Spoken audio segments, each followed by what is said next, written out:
Hi, this is Sam Churchill, and we're talking about hunting experiences in Vermont. Today I'm talking with Sawyer Dunham. What has your hunting experience been like in Vermont? It's been pretty good. Deer hunting, maybe not so successful, but definitely a lot of turkeys. And I love turkey hunting. There's a decent amount of population for turkey here. Can you recall a hunting experience that you've experienced turkey hunting? Will do. It was actually with you when we got that big tom. We were driving and we saw this big old tom strutting, and we were like, let's sneak up on it. And so it was probably like a 300 yard. Yeah, it was probably 300-yard belly crawl. Yeah, we were behind a fan, both of us behind the turkey fan, just crawling up. And we'd probably crawl for like an hour at least. Easily an hour, definitely.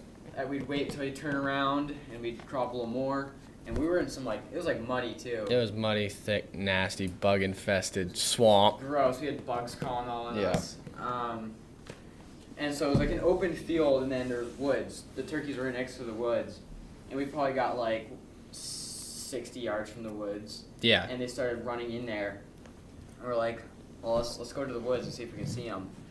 We got to the very edge of the woods, and we were laying down, and we'd seen, it was 42 yards. We'd Yeah. seen like 2-3 hens walk by. Yeah. And we're like, where's the tom? He's got to be around here. So Sam called with his mouth, and we see this red head, but there was a tree down, so we couldn't really see like that much, but we knew it was a tom. Yeah. Big red head. I was like, should I shoot? He's like, yeah. So I took a deep breath, and boom, dropped it. We ran down, just flopped right there, and it was a big bird, like 10-inch beard, 20 pounds, 1-inch spurs. That was definitely one of my favorite birds. Any other experiences you want to talk about, or is that all? There's more. The one I killed on my birthday this year, up in Granby. Yep. That's an eerie place, dude. Once you get there, it's like your hair standing up. Really? Dude, it's a weird place. Huh. I don't really like it that much. But I was hunting with my uncle and my cousin Parker, and we were in a blind. And as soon as we got there, just gobbles, like 4 different toms, just gobbling. So we set up in the blind, and the guy's property named Larry, he said that the turkeys had come in a lot and drinking in the water. Yeah. So we're like, all right, we're going to set up, and hopefully they come in. And we probably sat for like 45 minutes, and 2 toms come in with a bunch of hens, and they're just gobbling their head off. And we were waiting, we're trying to get a moment to double up, but they weren't really like, one of them was farther away. It was my birthday, they were like, you want to shoot it? I'm like, yeah, I want to shoot it. And there's a video of it too. Did you call to them at all, or they just naturally come into the water? We called to him for about like 10 minutes. Were they responding? Yeah, they were. And they brought the hens with them too? Yeah. Interesting. Surprising. I think they're heading this way anyways. Yeah. Water, and there's some food. But right there, I was like, I'm gonna shoot it. It's probably like a 35-yard shot. Yep. Boom! He flopped. He started flopping a little more. I wasn't sure if he was fully dead. Yeah. So I put another one in him, and I walked up to him, and it was double bearded, which is cool. Yep. It's cool when you see double bearded. That's very rare, especially in Vermont. Yeah, but that's another one of my favorite stories. Birthday bird. Yep, that's pretty awesome. Yeah. Well, thank you for being on my podcast today, and have a great day. Hi guys, today I'm talking with Ben Monaco, and I'm going to ask him about his hunting experiences in Vermont.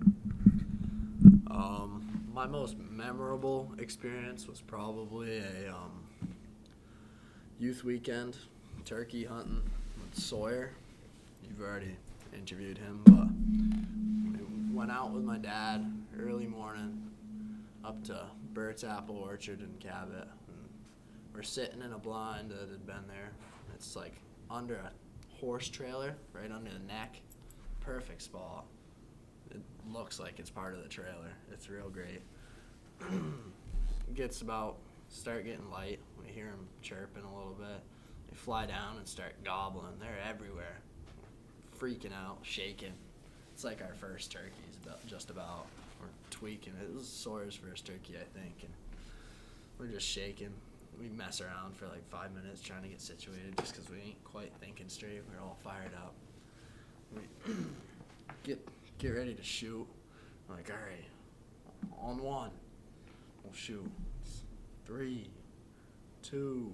Sawyer, boom, just lights one off, levels the turkey. I'm like, oh my gosh, are you serious? My turkey like takes off for a second and lands, and boom, level that one. We're all excited. Hell yeah, that's awesome. And then we run up, my turkey, nice beard on it.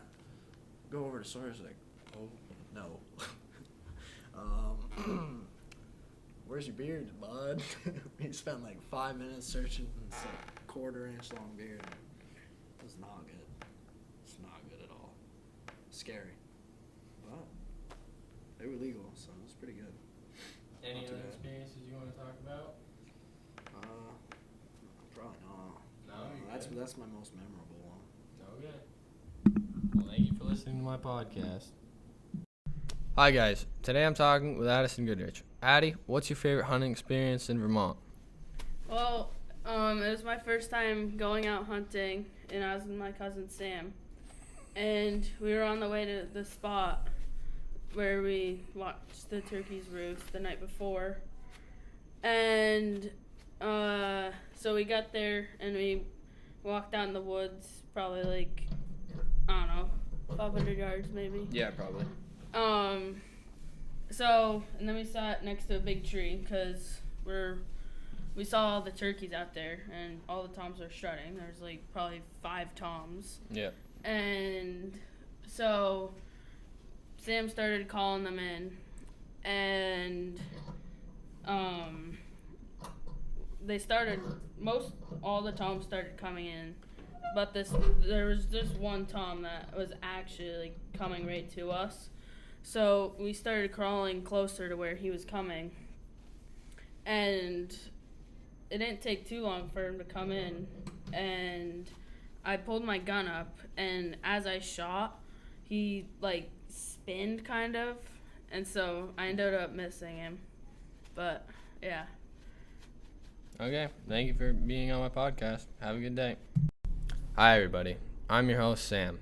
And today I'm going to be talking about one of my favorite hunting experiences in Vermont. My favorite hunting experience in Vermont was actually from this year. We were doing a deer drive in East Hardwick. The pushers started pushing and deer were running everywhere. I saw 2 doe and heard a gunshot, so I knew somebody shot at a nice buck. Sitting there with my little sister, get to just about the end of the drive, I see one of the drivers walking over. And I look up in the log landing, I'm watching. Boom! There's a beautiful 8-pointer standing there, broadside, 75 yards. I pull my rifle up, put it to my shoulder, click the safety off, shoot in all one fluent motion. The buck lifts his left shoulder up, jumps into the woods. I'm sitting there in complete disbelief. The drive was just about done, and I just smoked the biggest buck of my life. I'm pumped. I'm psyched. My little sister's crying. A little pissed off because she wanted to shoot it, but she was in the wrong spot, and I felt really bad because I kind of feel like I shot her deer. But at the same time, she might not have got her gun up in time, and the deer might have ran, and no one would have ended up getting him. So I'm happy how the situation ended up turning out. So we get up there, start checking for blood. There's no blood anywhere, not a drop. I'm freaking out. I'm like, I know I hit this deer. There's no blood, no hair, nothing. Start looking around. And our close family friend, Stanley, finds a pin drop of blood. Tiny, tiny little drop of blood. I'm like on my hands and knees, picking through these leaves, trying to find little drops of blood. Find a couple more. There's this super steep ledge. It's about 6.5 feet tall, maybe 7 feet tall. We can see where he smoked a little evergreen trying to peel up onto this, I'd call it a little shelf or a bench on this ledge. So we see some blood on it. I'm like combing through it, looking for more drops. I get to the top of the ledge. I'm looking real close. Stanley looks up and he goes, dude, your buck's laying right there. I'm like, oh my goodness. All excited. I was so focused on trying to find the little drops of blood, I wasn't looking ahead and didn't see him laying there. That was one of the most memorable experiences because of the camaraderie. I've never been a part of something like that. It was super awesome. My sister's never even seen a buck while hunting, let alone watch one get shot. It was a great experience, and I think I'll remember it for the rest of my life. Thank you for listening to my podcast. Goodbye.